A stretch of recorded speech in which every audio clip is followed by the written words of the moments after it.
What's up, and welcome to episode 254 of First Geek 411. Tonight, we got Taylor Swift, Avatar, and Xbox news.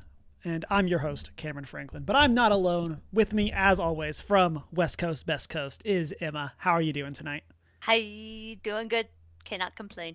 I am alive, and there's a roof over my head, even though it's leaking. Oh no, I am It's sorry been to a hear that. hectic day. Oh, I'm so sorry. That is absolutely zero fun. No. So, hopefully that gets sorted out quickly. Uh,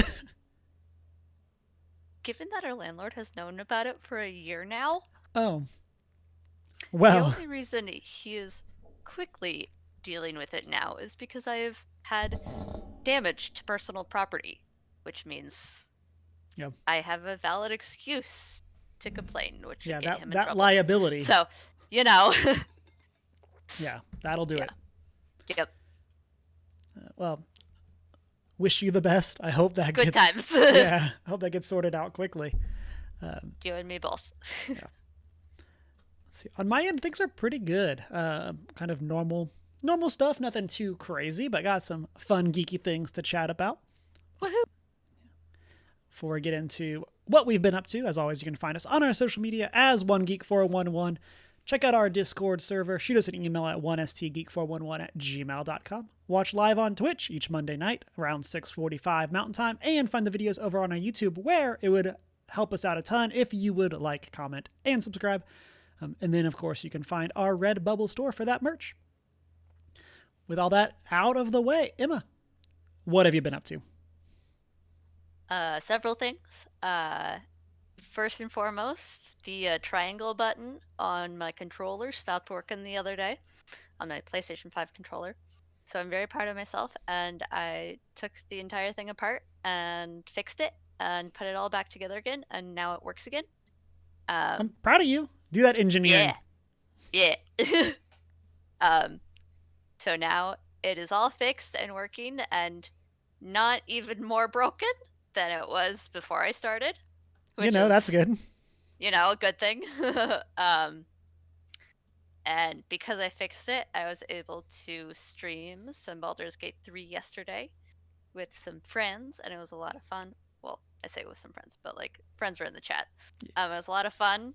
I got called out by a dead, not dead guy for my romance life, You know, and you make the I, choices you got to make. I make the choices I gotta make, and I made a bad guy do my dirty work for me. It was very enjoyable, lots of fun. I finished my nephew's birthday present this week, which makes me happy because I Nice. get to send it off to him. It's made with love. I would show you, but my family occasionally watches, so I want to keep it a secret.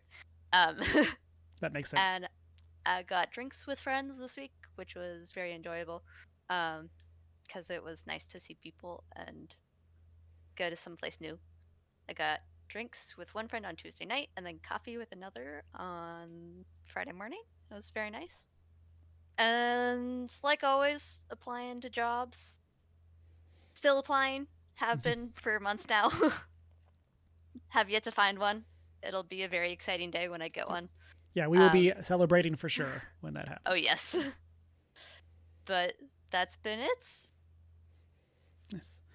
Um, for me, biggest, I guess, new thing is I have been working on my Candela Obscura character. We had our session 0, and so I'm very excited. Mayfly is going to be our GM, and we're going to be having a lot of fun. I've been kind of going through and like talking back and forth with her on like what I want my character to be and how this is going to look and stuff like that. And so I'm very excited about it. I'm very much looking forward to my character. Sneaky is in chat, says Candela hype. Sneaky is going to be one of the other players too, and so I'm very Is excited. is this the character you thought of who's gonna like the thing to do with pies or with where they shouldn't have fruit? Mince pies. They should not have fruit in them, just meat. No, I'm not sure what you're Okay, talking about. Never mind. This is a completely different conversation I had with someone else. Clearly, friend of mine is creating a character who like is a barbarian, but the thing he gets mad over is the fact that mince pies should not have fruit in them, just meat. They should only ever be meat mince Huh. pies, and that's the thing that makes him mad. Okay. Anyway, I talk to a lot of people about characters, Yeah, so you know that that's seems like something stupid that you would that like does. think of. So I will So say, so I'm not going to go into too much because Sneaky is in chat right now. Mayfly does sometimes watch. Well, Mayfly's the GM, so she knows. But I am so all I'm going to say is my character is inspired by Bobby Newport from Parks and Rec. nice. So we're channeling our Paul Rudd, and it is going to be amazing. And I am so hyped for this character. And am I making fun of the fact that Candela Obscura is supposed to be scary? Yes, I am. Am I going to do literally everything in my power to have it be not scary? Also, yes. Yes. And so I am so ready. And this character is going to be a lot of fun. I'm definitely going to be That's so good. channeling that. And so. Turn it into a Scooby-Doo adventure. Exactly. Exactly. So that's been like the biggest, or I guess individual thing. Deanna and I have also been playing Baldur's Gate 3. I think we've technically started that over the past week. Been doing a handful of streams playing that. We're still in very early game. For people that have played, we just finished the Goblin Camp. And so definitely enjoying that. Meeting a bunch of the characters, kind of like still definitely like feeling out the world and feeling out how all of this is going to work. And so I'm really excited for us to continue that. It's been very interesting playing entirely co-op, especially because since we're doing split screen, if one of us is talking, it just mutes the other person's audio. And so like you can't both have or you can both have conversations at the same time. It's just only one of the audios is coming through, which is admittedly better than both audio coming through. Yeah. But like it does make it kind of interesting when like we're both having conversations with someone and it's like, oh, I need to actually read because we're listening to her audio or vice versa. Yep. And so, but it's been good. I'm playing, I don't remember if I discussed this before on cast, but I'm playing a Tiefling Warlock because it's me. Hi, I'm the problem. It's me. And so we're just going around blasting everything that we can and having a lot of fun with that. And then Deanna is playing an Elf Ranger. And so that's been going well. And then this past week, we also watched Has Been Hotel over on Amazon Prime. All the rage of the internet right now. Yeah. I'll say definitely not the most like appropriate show ever, both in terms of like language and content, but man is it good. They went so hard on that show. Like the music is so good. And they do a cool job with the characters, and I love some of the other stuff like that's going on with it, of it just being like this YouTuber's thing that she made, and then it got picked up and is now like a series, and which is great. We love to see that kind of success. Yeah, and so it's super cool. I love that. I had no clue about this until Deanna was like, "Hey, have you heard of this thing? I've watched almost all of the episodes already." And so that has been a lot of fun. And sorry, I'm just getting notifications that we're dropping frames, but it looks like stream is okay. And so yeah, she had like already finished it, and then we watched it together. So she has watched it like twice in 1 week, basically. And so it's super good. Highly recommend. Again, content warnings, but like from a plot synopsis standpoint, it's kind of similar to The Good Place in terms of themes, but the idea is that it's about the Princess of Hell, Lucifer's daughter. She creates the Has Been Hotel in an attempt to help sinners be rehabilitated in hell so they can hopefully get into heaven. And then hijinks ensue. Always. And then last thing is This past weekend, I watched Grounded 2, which is the behind the scenes documentary about the making of The Last of Us Part 2. So they posted that over on their YouTube. It's about 2 hours. And so about 1 hour if you live the 2 times speed life like I do. And it was super good. To the surprise of no one, I got emotional during it. And it was so good to hear, and a lot of fantastic like behind the scenes information about what went into it, and like even down to things like production timelines. Like they were going to announce the game at one point, but they felt like it was going to hamper their ability to ship Uncharted Lost Legacies. Mm-hmm. So they had to delay announcing the game so that they could make sure that they could ship the game well. And I was like, that's so interesting to hear, like where they're at for that planning and stuff like that. I love that one of my topics for this week kind of plays into that. Mm-hmm. Oh yeah. For the people who follow people. Yes. It plays into that. But I've been meaning to watch it, and I know I will also certainly cry when I watch it. Mm-hmm. Laura Bailey in specific is on and talks about the reaction from toxic fans and things like that, and the death threats that like her family and her like newborn child received.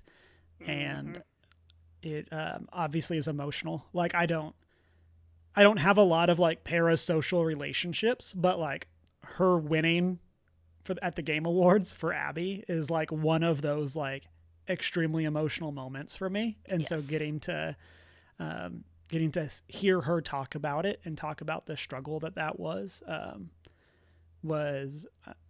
like, it was good to hear, but it's so heartbreaking to hear. Yeah. And but yeah, so definitely recommend it if you're a fan of The Last of Us, or if you're a fan of like behind the scenes type stuff. Again, it was fantastic. As a bit of news out of that, this didn't make one of the main topics, but it does basically confirm that The Last of Us Part 3 is in the works, which is like zero surprising.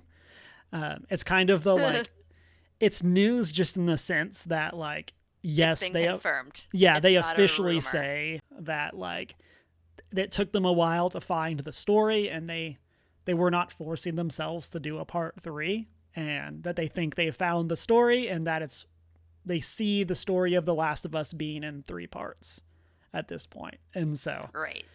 We love to hear that. Yeah. So much. Yeah. So again, not surprising. We'll talk about that more as like more actual news comes out, or as we get trailers, or as we get things like that. But so I'm so excited, obviously. Like again, that series is my favorite series of all time, and so I'm so excited to get to have more of it. And so again, highly recommend. Oh, we also just finished the Assembled for Echo, like literally right before podcast, which is the behind the scenes making of Echo. So that was very cool as well. Lots of behind the scenes stuff this week. But with that, listeners, chat, let us know what you have been up to. If you're watching on YouTube, you can let us know over in the comments section. Or if you're on Twitch, let us know in the chat, and we'll talk about it in the post show. With that, Emma, let's get into our news for the week. What have you got for us? So, mildly related to The Last of Us, just today, actually. So, I have a Saturday ticket for Emerald City Comic Con at the end of this month/March 1st, whatever timing. But just today, they announced that the entire cast of Critical Role is going to be there this year. And I was screaming. I wasn't actually screaming, but I was like, the next best thing. I was so excited, and am so excited. So Laura Bailey and Ashley Johnson, along with the rest of the cast, are going to be there. And it's so great. And it's literally, without knowing it this morning, when I got dressed, I put on my Critical Role shirt. Boulder Parchment. Cheers. So it was like great timing. But it's very exciting for people in attendance who are critters. And yeah, there's going to be a panel on Sunday that I'm going to miss. because I don't have Sunday tickets, but that's okay. So that's exciting. They've got a good group of people showing up for Comic-Con in Seattle in the Pacific Northwest already. And so that's that. I just that could go under my week thing, but it seemed to I'm so excited for you. yeah. I really hope that they'll make their way to Texas to a con that I'm going to go to at some point. Again, for me, it's the Last of Us connection, but like I know for so many people, like the Critical Role thing is such like a big part, and they have all done so much that there's like it's I was joking about some other stuff with Deanna, but it kind of applies to this too. Of it's kind of like the instead of the 7 degrees of Kevin Bacon, it's like the 1 degree of Critical Role. Yeah. Of like any project that you enjoy that's voice acted, they're in At there least somewhere. one of them like, has been involved with it. And my best friend who I'm going with is a big anime person. So even though she doesn't know it, despite my having told her multiple times, most of her favorite animes have had Matthew Mercer in them. So I will be dragging her to that because I'm like, you know Matt Mercer, even though you don't know that you know Matt Mercer. Yeah. You think this is just D&D related, which is not your thing, but it is. But just wait. But just wait. It is your thing. You like Attack on Titan? Guess what? He's an Attack on Titan. That's like the jumping off point for you. So, yeah. Anyway, that's my like one of the good upsides about this day. Mm-hmm. The things. Thing 2, topic 2, part 2. As someone who's neutral on the show Avatar: The Last Airbender, I have no opinions either way because I'm neutral. But apparently it's come to light that there have been some choices made in regards to the I put down in the show notes remake, but it's actually the live action. In regards to things like not Aang and what's the brother's name? Sokka. Sokka. That people aren't happy with in terms of who their characters are. So, as someone who understands it all better, Cameron, would you like to explain it to someone who doesn't understand it as well? Yeah. So first off, we'll say we as Avatar fans have been hurt before by a theoretical movie, but remember, there's no movie in Ba Sing Se. Correct. And so that kind of colors a lot of these conversations. And so I'll say broadly speaking, and I'll get into some of the quotes in a bit, but like broadly speaking, I think several of these changes would be okay on their own. And some of the logic for why they might be doing them makes sense, but it makes me sad that it makes sense. So we'll explain that. And I guess also technically spoilers for the Avatar TV show / Legend of Korra, maybe. Like you had your chance. You had your chance, but at the same time, with the show coming out, it's kind of like we're reapplying the spoiler warning. Yep. But yeah, so we can't necessarily talk about these changes without talking about that. And so first off, one of the big changes described by the showrunner is that he's describing the live action series as a remix, not a cover. And so that makes people nervous because the original was very good. Doing a cover of the original is kind of what we want as fans. Yes. Like, correct. We'll look at the idea of The Last of Us as an example of like, while I don't necessarily think these changes are as drastic, for the sake of illustration, imagine if in The Last of Us they took away the fungus and it was just zombies. It's like, That's not how The Last of Us works, though. That is correct. And that's kind of where we're at with some of this. And like from a production standpoint, they could possibly give an explanation for why it would make sense for them to make that change. But for people at our fans that have been hurt before, this kind of scares us. And so the showrunner goes on to say that they're trying to make the show appeal to people that have like enjoyed Game of Thrones, which doesn't like intrinsically mean it's going to be like dark and gory like Game of Thrones is, but saying people that liked that show, we want to also like this show. Okay. I do kind of hate that we use Game of Thrones for the example for all of those like mature fantasy things, but here we are. And I do find it weird that that's the audience that Yeah. they're trying to bring in for Avatar: The Last Airbender.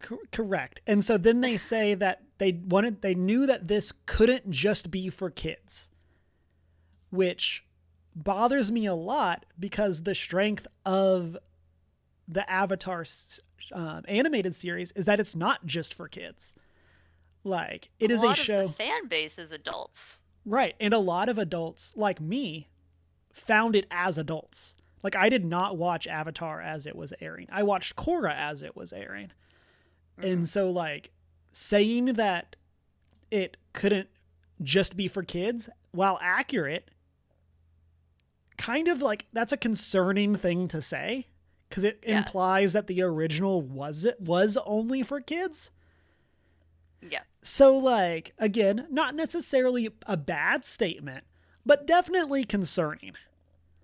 Oh yeah. And so from there, I'm going to kind of highlight two of the major changes that we know of that they've talked about. There's probably more, but these have been the two that have been bringing in the most back and forth. And so, and again, if you don't want spoilers for Avatar, you've had plenty of time to peace out. Skip ahead. Yeah. So the entire premise of the first Avatar series following Aang is that Aang has to defeat the Fire Lord, and he has until the summer solstice, which is when Sozin's Comet comes. So what they have said is that in this first season, there's no Sozin's Comet, and which is like the major timetable for that series as a whole, but especially for like the first season. It's a very climactic thing. And so from a production standpoint, they said that it's because they're not sure when they're going to get a season 2. And they're worried that if they set that type of timeline, the characters or the actors could grow up too much. And so now it's not going to make sense that this less than a year timeline is happening, which I get that makes sense logically. I hate it, but it makes sense. Exactly. And so I can definitely see them like look at Stranger Things as an example. Like this was intended to be a story about them in high school or like around middle school, high school age. And the actors are like all now mid-20s because of like delays to production. The fact that we grow up and there are delays. And so I get them not wanting to have to deal with that, but that scares me as a fan that's what they're worried about. Yeah. Because like there is no movie in Ba Sing Se, there is also not a second or third movie in Ba Sing Se because they never got made. Because alt pitch though. Mm-hmm. Because they foresee that as a problem, couldn't they have then said, okay, we're going to keep this, this concept of this comic coming in as like a times table for them, but instead of setting it within that year, like that occurrence within the summer of that year, set it out for like 2 years time. So still keep it and still have it as a deadline that they need to, do their quest by, but set it out for a few years within the story. Mm-hmm. And to give them a buffer for those actors to grow, but still have it. Couldn't they do that, Emma? because couldn't they do that?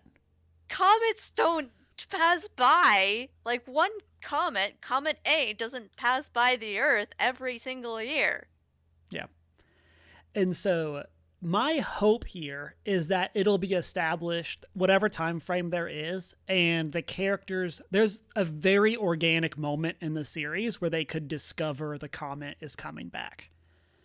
And so my hope would be that the series does well. First off, just straight up hope that it does well. And then because it does well, we're able to get a consistent timeline for seasons 2 and 3 to be adapted, or for books 2 and 3 to become seasons 2 and 3, however they want to do that for Netflix. Yep. And during those, they will discover, hey, this comet that was here 100 years ago, it's coming back. And so that they just would shift work. the timeline of the comet's return. Exactly. So that's a couple the hope. years down the road. Yeah. Because then you still keep the, like, oh, we have to defeat Mr. Fire bad guy by the time this returns. But then their concerns of the actors growing up is alleviated. Exactly. And so again, this is something that like makes sense from a logical standpoint, but it's scary that they jumped to, we don't know, like instead of jumping to, we don't know exactly when the comet's coming back, they jumped to, it doesn't exist. It makes sense logically to the point that you actually think about it and you're like, wait, you can still keep the comet, but just shift the deadline. Yeah. Yeah, Instead of just taking it out altogether. Exactly. And it's something that, like, again, narratively, like, there's ways to explain it to how the gang doesn't know about the comet, but other characters do. There's definitely ways to retcon that and explain it. But for a fandom that has been hurt before by live action, it's something that's kind of scary. And so that's one example. And so the other one that's been making the rounds is that there are some changes that have been announced to Sokka's character that is kind of scaring people. And it's negative traits of Sokka that he has to learn to let go of. And so in the series, which is part of his character arc. Yes, you are correct. And so I mean, Sokka is like an early teen. So like, but the series starts with him being sexist. Like he sees himself as a better warrior than Katara because he's a boy and she's a girl. And then that translates into when he meets the Kyoshi warriors, he thinks he can beat them because he's a boy, they're girls, which leads to them demolishing him, specifically Suki demolishing him, and then him having to learn to not be sexist because his worldview gets challenged immediately after leaving the tribe. And so from a narrative standpoint, this is all growth for him that happens in like the first 2 or 3 episodes. So of the animated series. So I get them just being like, hey, this is quick. We can adapt this one way or another without going into it into that degree. But this is a core part of his character growth over those first couple episodes and establishes him as a character because he has these faults and he has to learn to move past them. Yeah. And again, this is one that logically I can get behind. He can be just like a jerk brother instead of sexist. Like, okay, like he can just be rude to Katara. It doesn't have to be that he's sexist.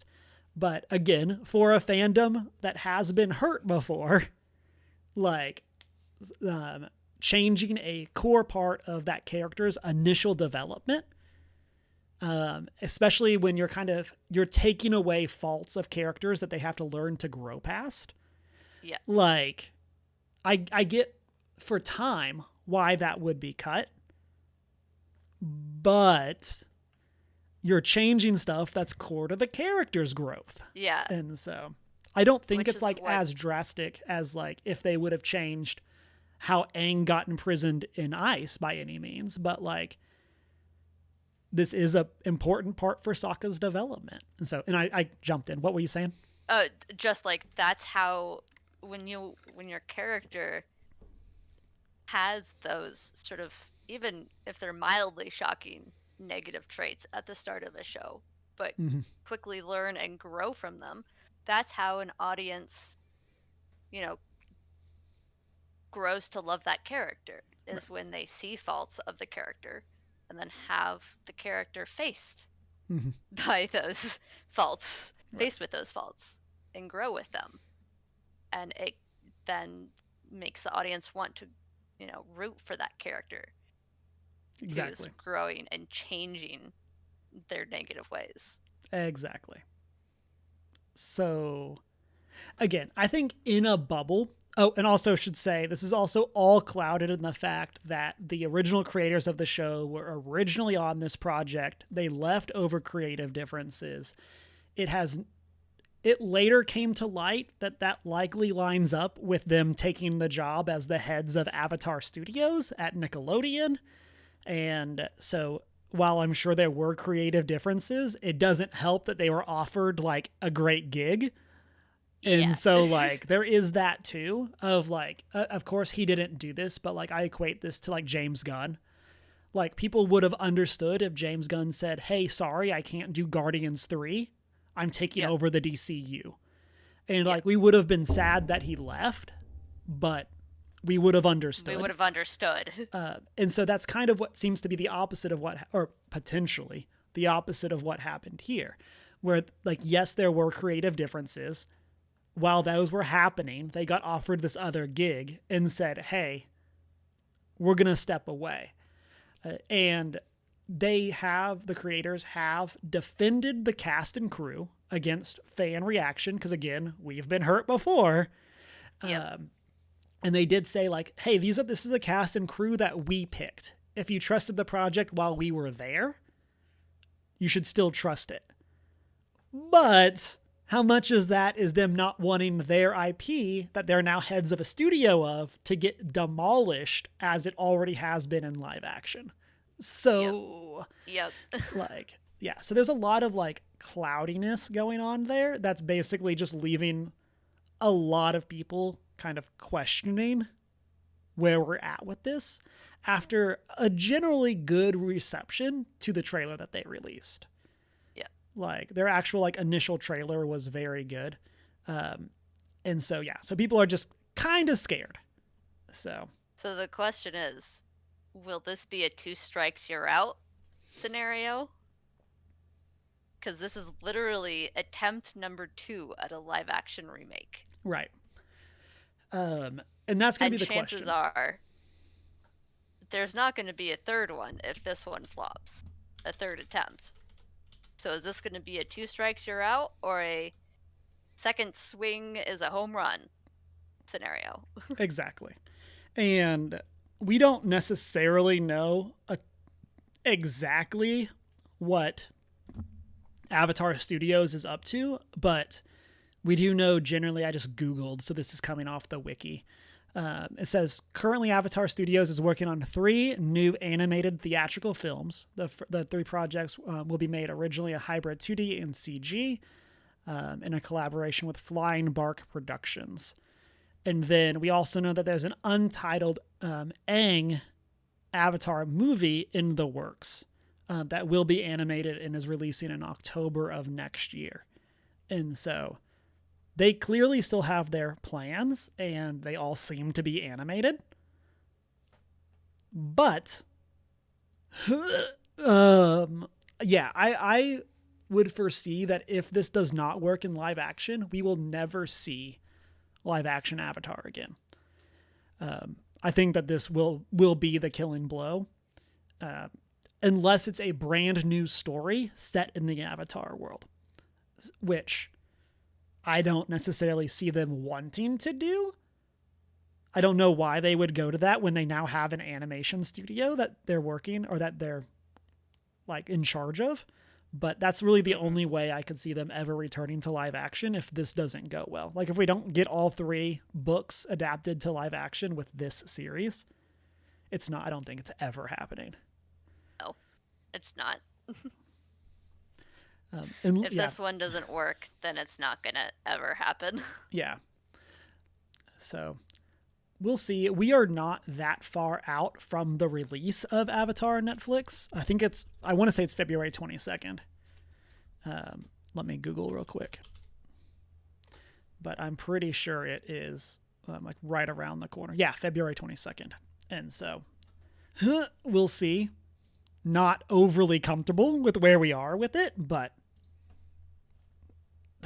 again, we're 2.5 weeks away or whatever as of recording. And so, yep. We'll see. And also for people watching, whether it's Twitch or YouTube, hopefully y'all are getting this. My computer is saying it's dropping frames. I don't know what's going on. Like something. Yeah. I've checked the Twitch and it looks fine. But like if there's audio or visual issues, that's what's going on. And so I don't know what's going on. But yeah. So so that's where we're at with Avatar. And it's, I don't know if uncomfortable is the right word, but like Avatar obviously means a lot to a lot of people. I say as I have, let me pivot up there. I don't know. As I have my like Avatar poster behind me. Look at those pretty Avatar things. Yeah. And like Aang is like one of my favorite characters of all time. And yeah, it's the type of IP I just want to see treated right because it means so much to me. And so I'm just very nervous about all these things. And I feel like all of them individually would be okay.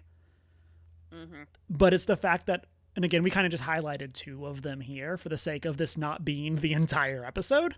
But like, valid. Yeah, but there's definitely a lot of nervousness in the fandom since the announcement of this project, but even more so now that all of this is coming out about some of these changes. So, and I still want it to be good. Again, this fandom means so much. All the hopes. Yeah, all the no hopes one ever, dreams. Like never want a project to fail, but it's just making everybody nervous. And so, yeah. But stay tuned. Emma, I really hope, I want you to watch that. If it's good, I want you to watch the Netflix series because I would love for us to kind of to talk through it with it being, you've seen some of the animated show, correct? So I finished all of Avatar The Last Airbender. Okay. And watched like 2 episodes of Korra, but never really like got past that. So I've seen all of the original Avatar The Last Airbender. So I know the entire story plot line at this point. So I will be watching the live action. Okay.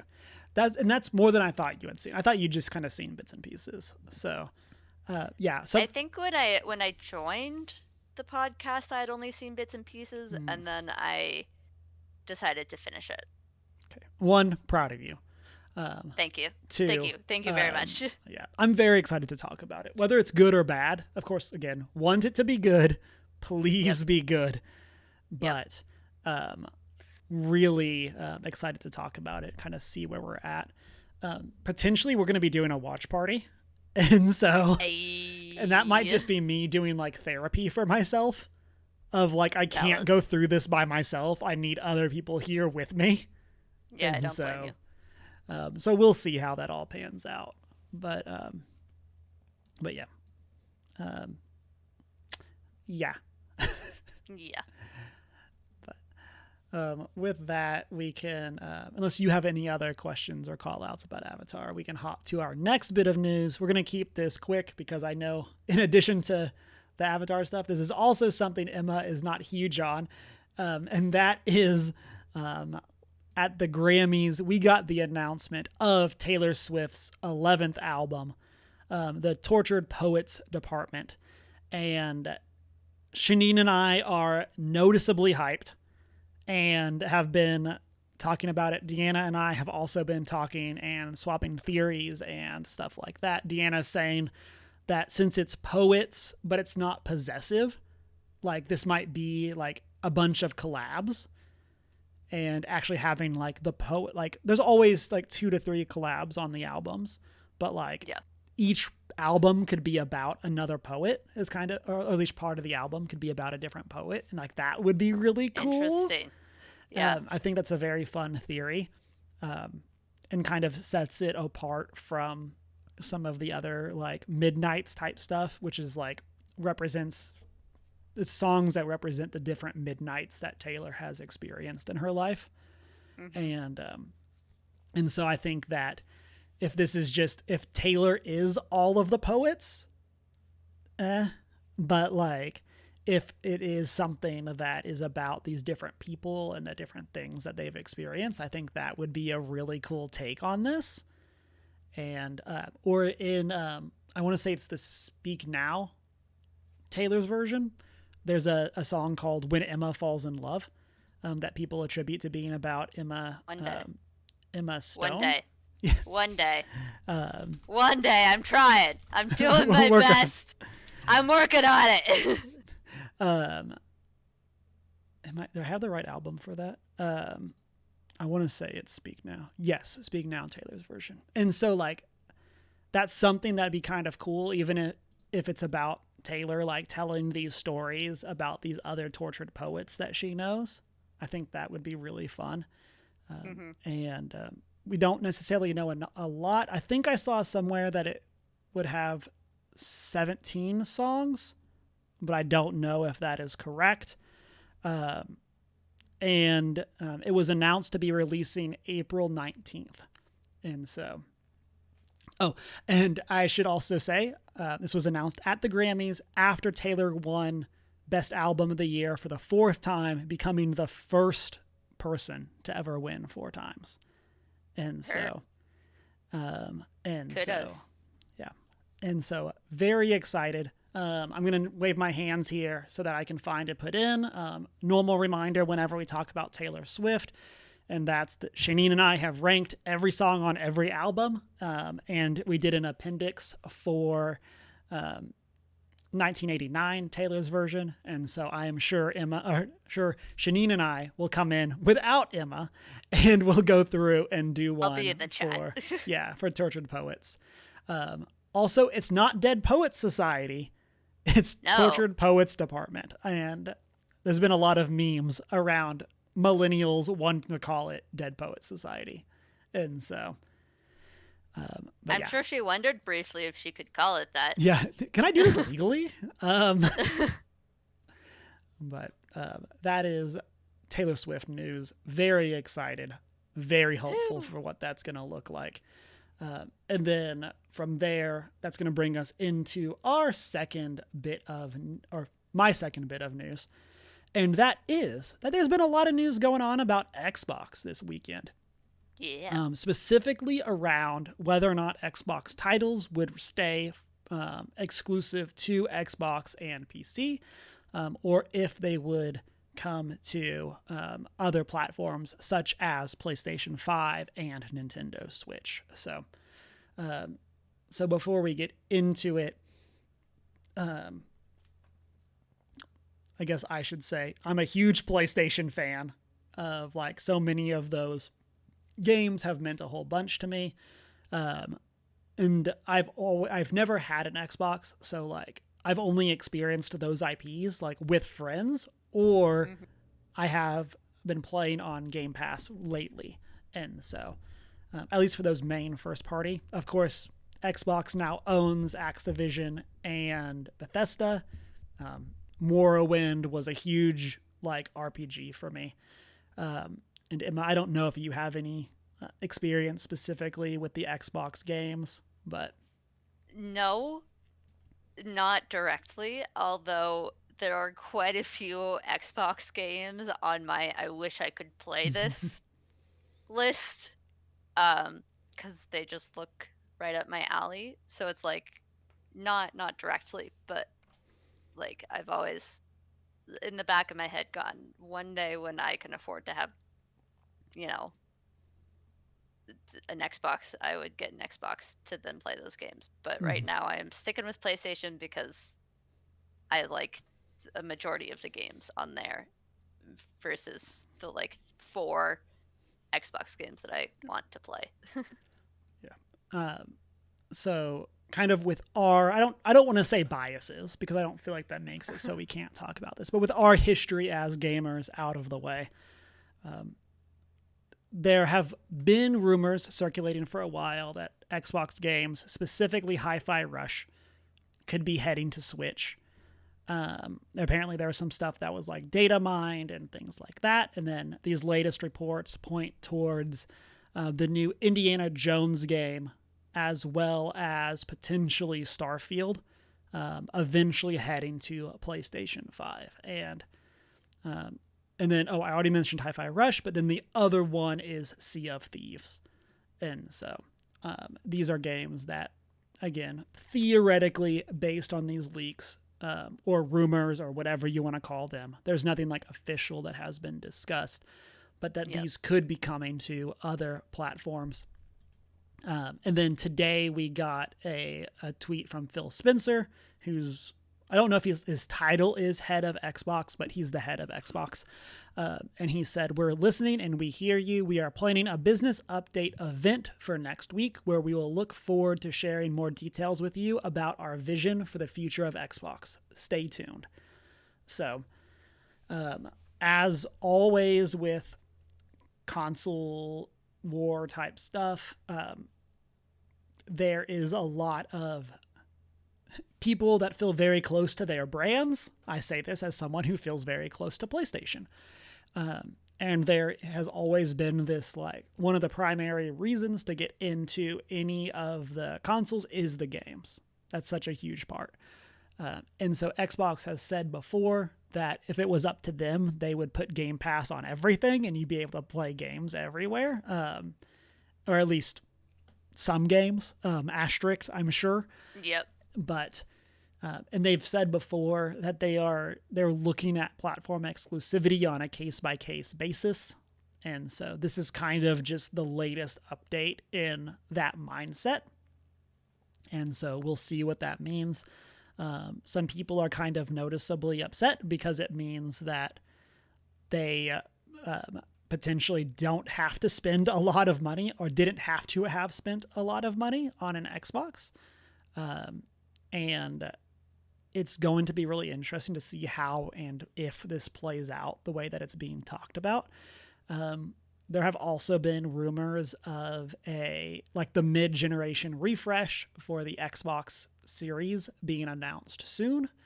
And so if that's true, it's going to be really interesting to see what that means for the console, what it means for those games, and what exactly this is going to look like, and kind of what does the streaming side of Xbox look like. And so Xbox, they've said, it might have actually been Phil, has said that they feel like they lost the console war. They say specifically because the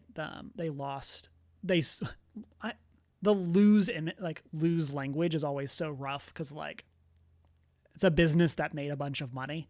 They did not get the biggest market share in like the Xbox One generation versus PS4. And so they have said that because of that, they've kind of always been on the back foot going into this generation as well. And then this is something that, again, people have a connection to their IPs, to their ecosystem, things like that. And so I think that there are a lot of gamers that view this as like a betrayal of, like, what do you mean that these other people like are getting access to these things that we thought were our things? I feel like that's kind of a reductive way of saying it, but like Yeah. it's something that like a lot of people are very passionate about. And prior to like Phil's non-statement, there was like no one at Xbox was saying anything because I'm sure they were in damage control. And so I Just think like a it's, non-apology. yeah, and I feel like for a lot of people, they feel like this is like that betrayal, and so, Yeah. and they've been like allowed to spin out because no one's saying anything, and so, people, will it be as drastic as the leaks are or rumors are? Maybe, but like we just know so little details right now that a lot of people have been very confused to what's going on, and so. Um, it's going to be a wait and see if this has happened. This might not be out since we don't know any times yet. We might not be able to talk about this next week, but we'll probably talk about it in 2 weeks. Just assuming that the Xbox's announcement is not literally next week, as in next Monday, and so we probably won't be able to discuss it on the show. But yeah, this is something that like if it happens, to what degree it's happening is going to be very interesting, and it's going to be something that I think is going to challenge a lot of how people view the consoles, because is Microsoft just trying to position the Xbox as another great thing? And kind of backing out of it from that side of like, this is just a good piece of hardware. Just as you would buy a computer or a Steam Deck, you would buy an Xbox as one of the places to play games. They're going to admit defeat to PlayStation. Yeah, because they've said that they're playing a different game. Like their quota for success is subscriptions to Game Pass, not consoles sold.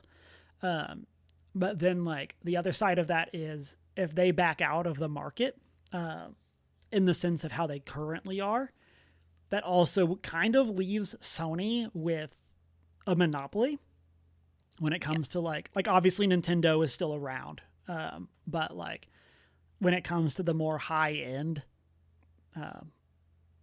hardware, it kind of just leaves Sony by themselves, and so that could of course lead to Sony making moves kind of like they've done in the past. We're like, hey, what if we just sold $600 for this and said you would work 2 jobs to buy a PS3? Which, hey, you know, yeah, which did not age well as it was said. And so there's a lot of like that kind of worry as well of like, if again, we don't know, people are theorizing, but if this would mean that after the Xbox Series generation, there won't be another Xbox, Xbox hardware wise, like that could position Sony as a mostly monopoly in this. So, so part of me is excited because this means it would be easier to play games for people.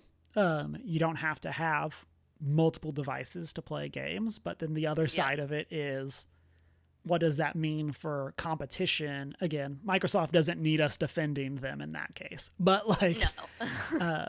but what does this mean for the industry as a whole? And especially with Xbox, with the purchase of Activision becoming like, I want to say the second largest publisher in the world. I don't remember if they're first or second, but like they're one of the largest publishers now. And so there's a lot of questions there when it even comes to people's jobs. And what does this mean for them of like, if you're someone that's in and is designing for this one piece of hardware, well, what does that now mean for you? Like, and so You're going to have to redo a lot of your work. Yeah. Or get replaced. Yeah, and I think that that's something that for a lot of people in the audience that like normal people, we don't understand. Like, it's not like you just click the port to this other platform button. Yeah. It is a skill set and there is knowledge there, and I don't know how transferable that would be, but like and we hope people's jobs are okay, because the past 2 years have been horrible for video game layoffs. And like this past 2 years, meaning the first 2 months of this year and last year, have been horrible for video game layoffs. And like, we don't want to see people let go. But like, yeah. So more news to come after we get this Xbox panel. But yeah, a lot of people pretty worried and questioning what exactly that means. So, but out of curiosity, Emma, you mentioned a couple Xbox games that you were very interested in. What are they? I don't want to put you on the spot, so like, don't feel like you need to... The one that comes to mind is Halo. In terms of like when I started playing video games, really, Halo was one of those games on my list of like, ooh, that sounds really cool. Kind of like Dead Space E. Cool in that way. That's the one that comes to mind. That I would like to play. I would have to like dig into all of my files and things to find my list and figure out which other ones there are. I will say, I would recommend for you Hi-Fi Rush if it comes to a place that you can play that's one of the recent ones that I have wanted to play. I'm pulling up Google currently, because I'm sure. Yeah, Hi-Fi Rush is one that I've wanted to play. Halo. I want to block whatever it is that is.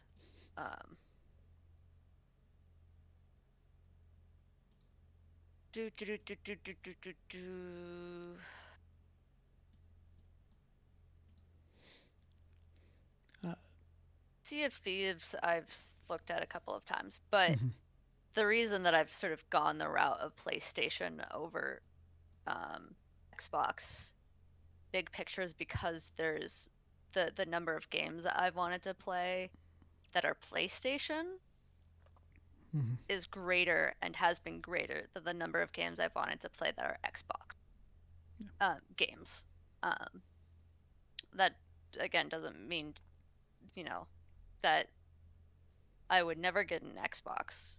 Like, I'm not team one over the other, but it also does mean if they are going this route of making, a good chunk of their Xbox exclusives available on Switch or whatever, then I would probably get those games on the platforms I already have rather than spending the money on an Xbox, because I could get more games for the price of the Xbox. Yeah. Than getting the Xbox and the games. Yeah.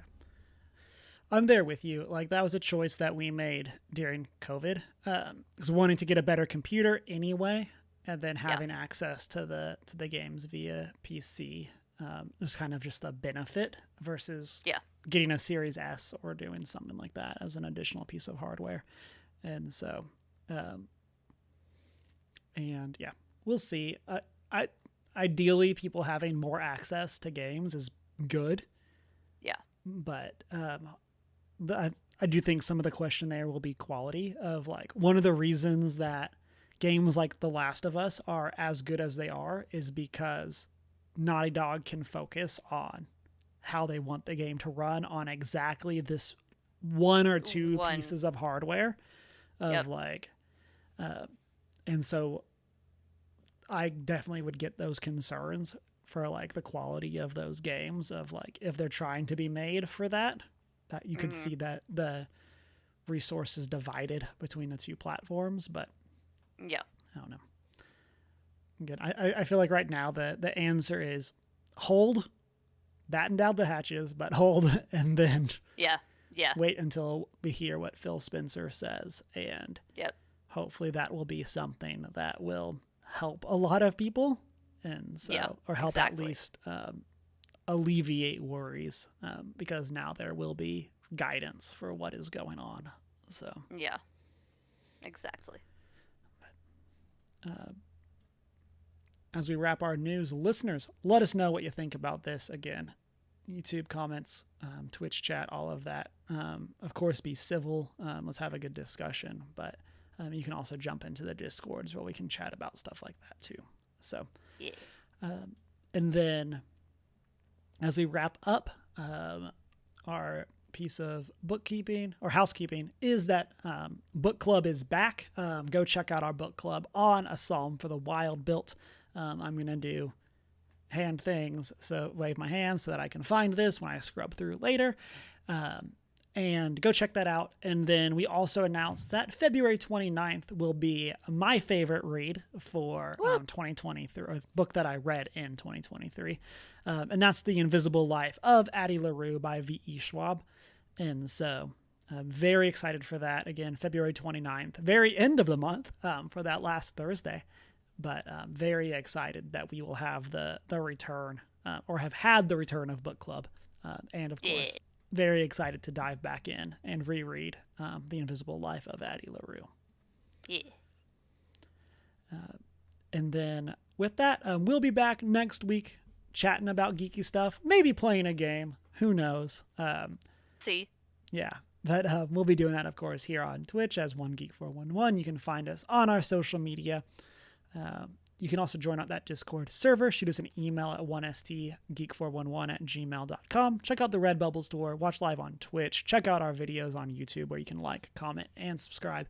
And then you can find Emma and I at our personal social media, minus Hugh Marwitil. Minus I am not prepared with an eye in the prepared. And it's been a great week. Yeah. Go outside. Go watch Avatar, the animated one.